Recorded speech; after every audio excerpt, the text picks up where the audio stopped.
છે એટલે તમને કંઈ મારા વાંચનમાંથી પૂછવું હોય તો that's more easier for me to answer. Kajalben, એક પ્રશ્ન એવો છે કે બધાય અમે 60 વર્ષના થઈ ગયા છીએ, તો 60 વર્ષ પછી લાઈફમાં ફેમિલી સાથે કેવી રીતે જીવવું જોઈએ એના માટે કંઈ અમને આઈડિયા આપો ને. 60 વર્ષ સુધી જે કર્યું હોય ને એ ન કરવું.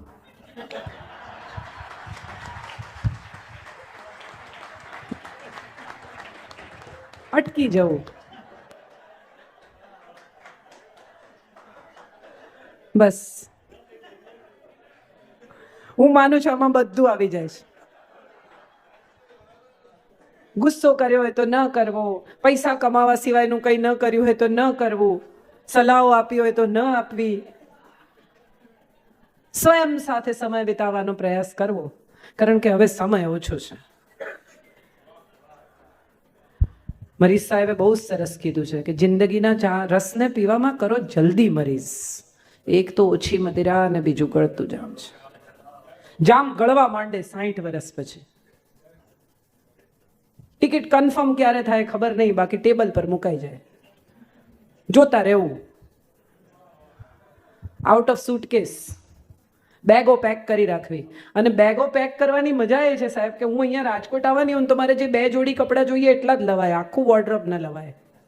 એટલે 60 પછી જ્યાં જવાનું છે ને ત્યાં જે જરૂર છે ને એટલું જ પેક કરજો, આખું વોર્ડરોબ નહીં કરતા.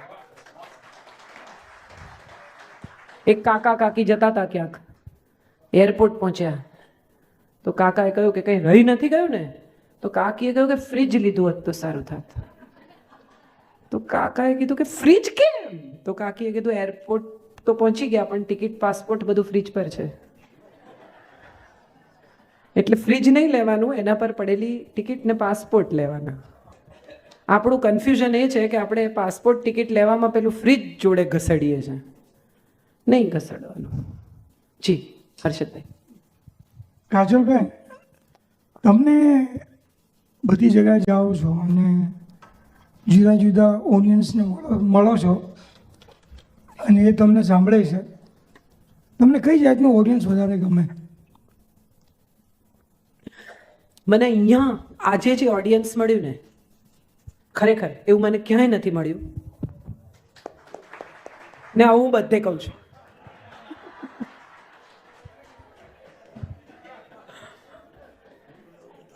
આ છે ને ડેસ્ટિની જેવી વાત છે, તમારી પાસે પસંદગીનો અધિકાર નથી. ઓડિયન્સ વક્તા પસંદ કરી શકે છે, વક્તા ઓડિયન્સ પસંદ ન કરી શકે. એ ચોઈસ જ નથી આપણી પાસે. એટલે ચોઈસ કરવાને બદલે હું એવો પ્રયત્ન કરું કે હું મારા ઓડિયન્સને એજ્યુકેટ કરું, એ લેવલ પર લઈ આવું જ્યાં હું વાત કરી રહી છું. બધા નકામા છે, કોઈ કંઈ સમજતું નથી, એનો કોઈ મતલબ નથી. એ સમજે ત્યાં સુધી એને લાવવાનું કામ હું માનું છું એક વક્તા કરે છે, અને એ કરતા રહેવું જોઈએ. We should upgrade our own audiences. We should upgrade them to a level where we want to talk. એવું થઈ શકે તો સારું, અને ન થઈ શકે ને એમ જ થાય કે નથી જ સમજતા તો થોડા નીચા ઉતરીને જોક્સ મારવામાં પણ કંઈ વાંધો નથી. ધીમે ધીમે હસતા હસતા પણ પોતાની વાત કહી જ શકાય છે. દરેક વખતે જ્ઞાનની જ વાતો કરવી એવું કંઈ નથી. ઘણી વખત એવું લાગે, એવી સમજણ પડી જાય કે મજા કરવા આવ્યા છે. જેમ કે લગ્નમાં મને ઘણા લોકો બોલાવે, હું પહેલાં જ કહી દઉં કે લોકો પાર્ટી કરવા આવ્યા, લેક્ચર સાંભળવા નથી આવ્યા.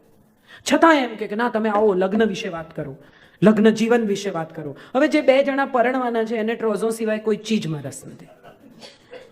એ પેલી એકબીજાની મહેંદી જોતા હોય ને એમનું પોતાનું વિશ્વ અત્યારે એટલું બધું અદ્ભુત છે કે એને આ બધું શું બધું મગજમારી, આ કાજલબેનને મમ્મી પપ્પાએ બોલાયા છે, બેસો અહીંયા આગળ, એનાથી વધારે એમને કોઈ રસ નથી. અને બાકીનું જે ઓડિયન્સ આવ્યું છે 40-50ની ઉપરનું, એને હવે લગ્ન જીવન વિશે ટિપ્સ આપીને કાંઈ ફાયદો નથી. એણે ગૂંચવી કાઢ્યું છે. હવે ગૂંચવાયેલા કોકડાને કેમ ઉકેલવું એ વિશેની ટિપ્સ હોય તો જુદી વાત છે. એટલે 2 આખા જુદા ઓડિયન્સ છે. એક એવું ઓડિયન્સ છે કે જેનું જીવન શરૂ થવાનું છે, એક એવું ઓડિયન્સ છે કે જેણે ઓલરેડી બધું લીપી પૂતીને ખતમ કરી નાખ્યું. હવે આ 2ને એક વાત કેમ કરવી હર્ષદભાઈ? એટલે પછી એમાં લગ્ન જીવન ઉપરની વાતો એવી રીતે કહેવી કે પેલાને આપણી વાત સમજાય ને જેણે ગૂંચવ્યું છે ધીમે ધીમે છેડા ખોલવાની ટ્રાય કરે કે આમાં ક્યાંક ખુલે છે આપણાથી.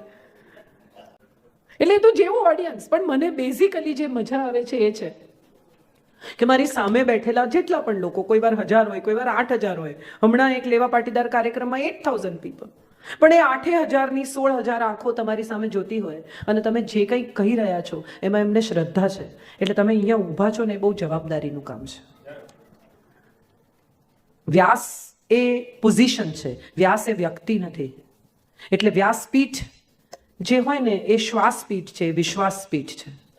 લોકોના વિશ્વાસ સાથે તમે કશું કહી રહ્યા છો, એટલે બને ત્યાં સુધી બહુ બકવાસ ના કરો.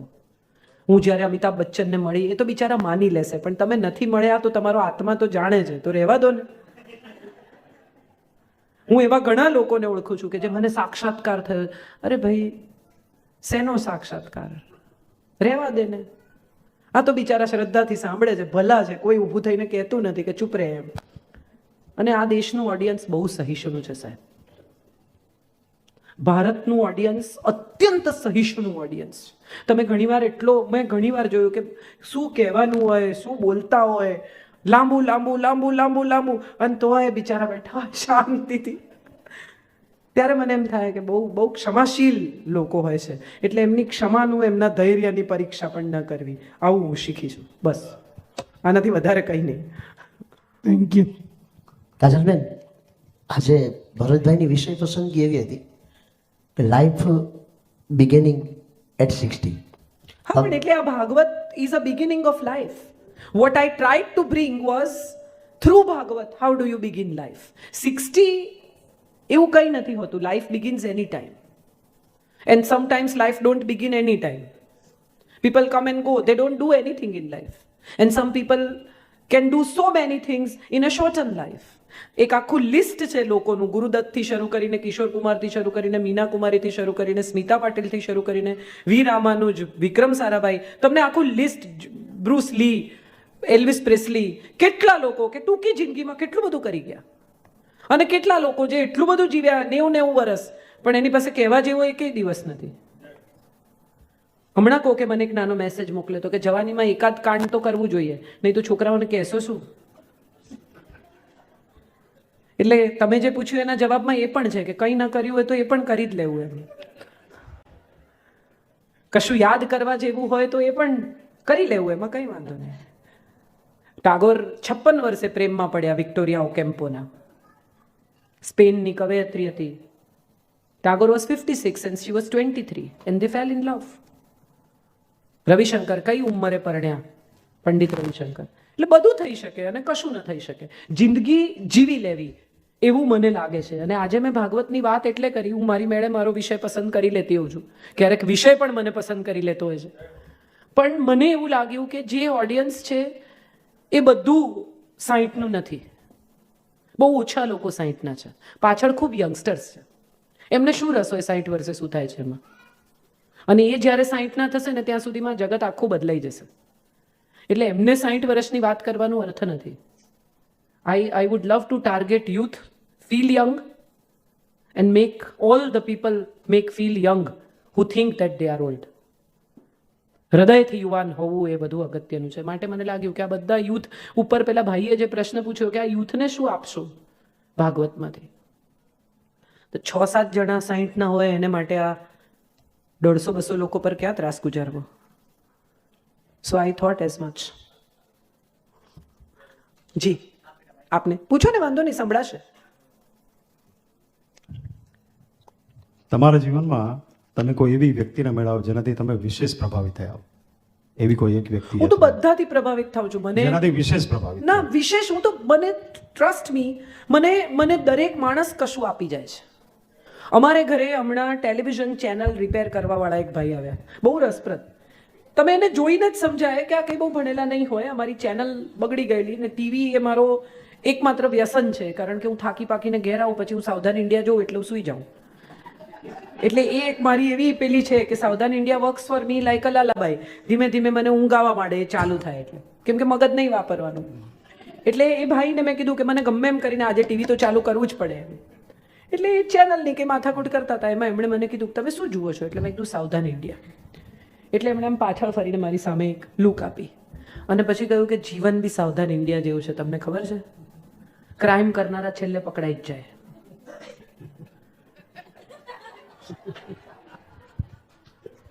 હું એટલી ઇમ્પ્રેસ થઈ ગઈ એ ભાઈથી. આ કર્મના ફળ આ ગીતા છે. What he said was Gita in one line.